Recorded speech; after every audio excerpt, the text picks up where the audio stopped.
Side खबरों के लिए सब्सक्राइब करें फ्लेम मीडिया और उसके बाद बेल आइकन को प्रेस करें ताकि सबसे पहले आपको मिले एक्सक्लूसिव खबरें।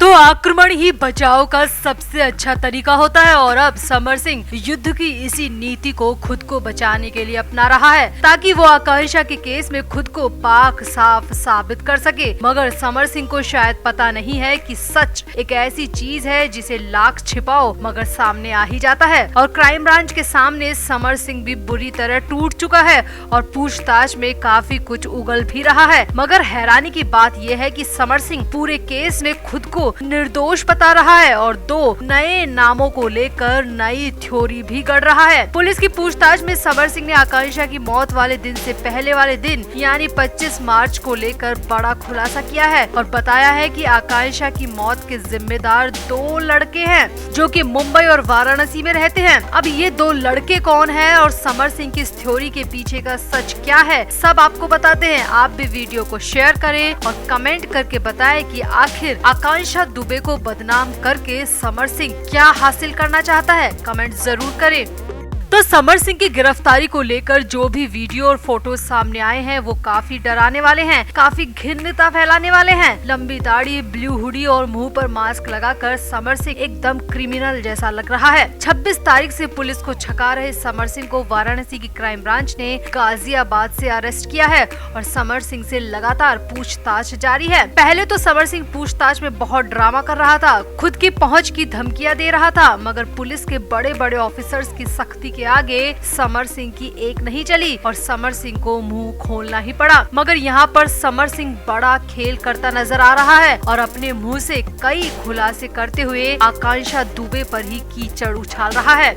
तो पुलिस की पूछताछ में समर सिंह ने कहा कि उसे इस केस में बलि का बकरा बनाया जा रहा है जबकि असली गुनहगार तो कोई और है। जी हाँ, समर सिंह का कहना है कि उस पर दर्ज की गई एफआईआर बिल्कुल गलत है जबकि आकांक्षा की मौत के लिए कोई और ही जिम्मेदार है और वो खुलेआम घूम रहे हैं। पूछताछ में समर सिंह ने आगे कहा, 26 मार्च को क्या हुआ मुझे नहीं पता, मुझे तो न्यूज चैनल्स और मेरे मैनेजर के जरिए पता चला कि आकांक्षा की मौत हो गई है। मैं तो खुद इतना शॉक था कि वो ऐसा कैसे कर सकती है। मैं आकांक्षा को लेकर अपने करीबियों से बातें ही कर रहा था कि कुछ घंटों बाद मेरा नाम हेडलाइंस में आने लगा। मैं हैरान रह गया, मैंने तो कुछ किया ही नहीं। फिर आकांक्षा की माँ ने मुझ पर क्यों एफआईआर दर्ज करवाई है। उस वक्त मैं वाराणसी में ही था मगर फिर मुझे यहाँ से निकलना पड़ा वरना मेरी अरेस्टिंग हो जाती। मुझे लगा 1-2 दिन में सब नॉर्मल हो जाएगा क्योंकि मैंने तो कुछ किया ही नहीं, मगर मुझ पर तो फिर आरोपों की बाढ़ आ गई और मुझे अपने बचाव में इधर से उधर भागना पड़ा क्योंकि मुझे कुछ समझ नहीं आ रहा था। इसके बाद पुलिस ने समर सिंह से पूछा कि उसकी आकांक्षा से आखिरी बार बात और मुलाकात कब हुई थी। तो इस पर बोलते हुए समर सिंह ने कहा, 25 मार्च की शाम को आकांक्षा ने मुझे आखिरी बार कॉल किया था। हालांकि उसकी तरफ शोर बहुत ज्यादा होने की वजह से मुझे उसकी बातें समझ नहीं आई। फिर 5-6 सेकंड के बाद उसने खुद ही फोन कट कर दिया। उस वक्त हम दोनों के बीच वैसे भी चीजें ठीक नहीं थी तो ज्यादा बात नहीं होती थी, हम दोनों केवल काम के सिलसिले में ही बातें किया करते थे। समर सिंह ने पुलिस को कहा कि 25 मार्च को आकांक्षा की वो कॉल ही हमारी आखिरी बातचीत थी।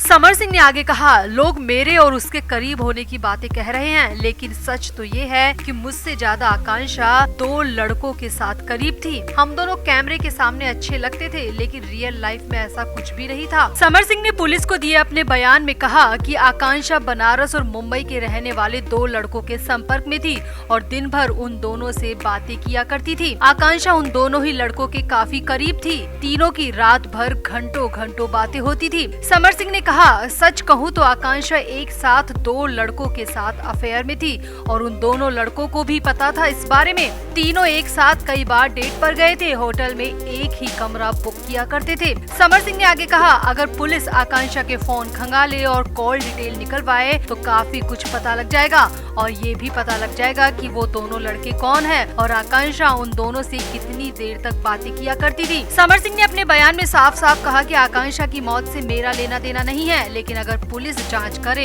तो उन लड़कों का कनेक्शन इस मौत से जरूर निकल कर सामने आएगा।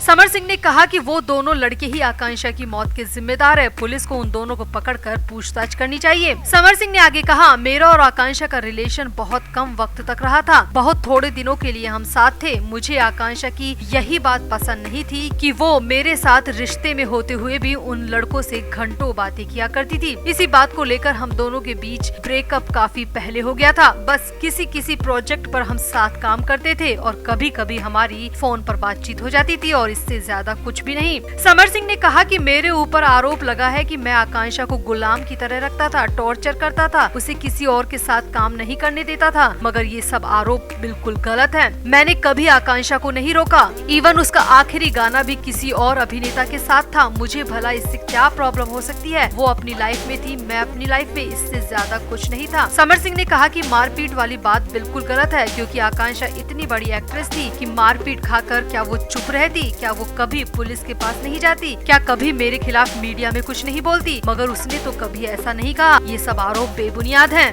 पैसों को लेकर हुए सवाल में समर सिंह ने कहा कि उसका इससे कोई लेना देना नहीं है। लेन देन का हर काम संजय सिंह देखता है। मुंबई और लखनऊ में संजय सिंह का ऑफिस है, यहीं से वो प्रमोशन का हर काम देखता है और किसको कितना पेमेंट करना है वो सब यहीं से देखता है। और जितनी मुझे जानकारी है, आकांक्षा का हमारे ऊपर कोई ड्यू नहीं था। संजय ने सब क्लियर कर रखा था। हम तो गानों का पेमेंट साथ ही में कर देते थे। एक्ट्रेस का तो छोड़िए, यूनिट के किसी भी शख्स का पेमेंट हमने कभी नहीं रोका। ये आरोप लगा है जो बिल्कुल गलत है।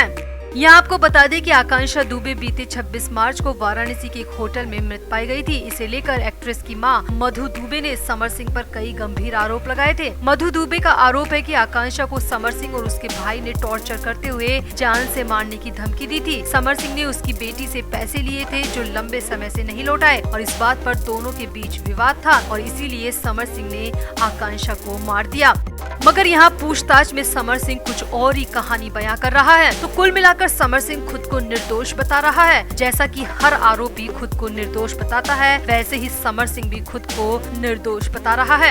हर आरोप को निराधार कह रहा है, भले ही वो पैसों को लेकर हो या फिर आकांक्षा को टॉर्चर करने को लेकर। उल्टा समर सिंह आकांक्षा पर ही दोष मढ़ रहा है। आकांक्षा का एक साथ 2 लड़कों संग अफेयर होने की बात कह रहा है और आकांक्षा की मौत के लिए भी उन दोनों ही लड़कों को जिम्मेदार बता रहा है। तो आपका समर सिंह की बातों पर क्या कहना है? आखिर मौत के बाद आकांक्षा को इस तरह बदनाम करके अपने पाप क्यों छिपा रहा है समर सिंह? क्या समर सिंह को लगता है कि कानून को वो बेवकूफ बनाकर बच जाएगा? आकांक्षा की मौत के बाद उसकी छवि खराब कर आखिर समर सिंह हासिल क्या करना चाहता है? आप भी समर सिंह के इस पूरे बयान पर, इस पूरे खुलासे पर अपनी राय कमेंट बॉक्स में जरूर दें और वीडियो को भी शेयर करें।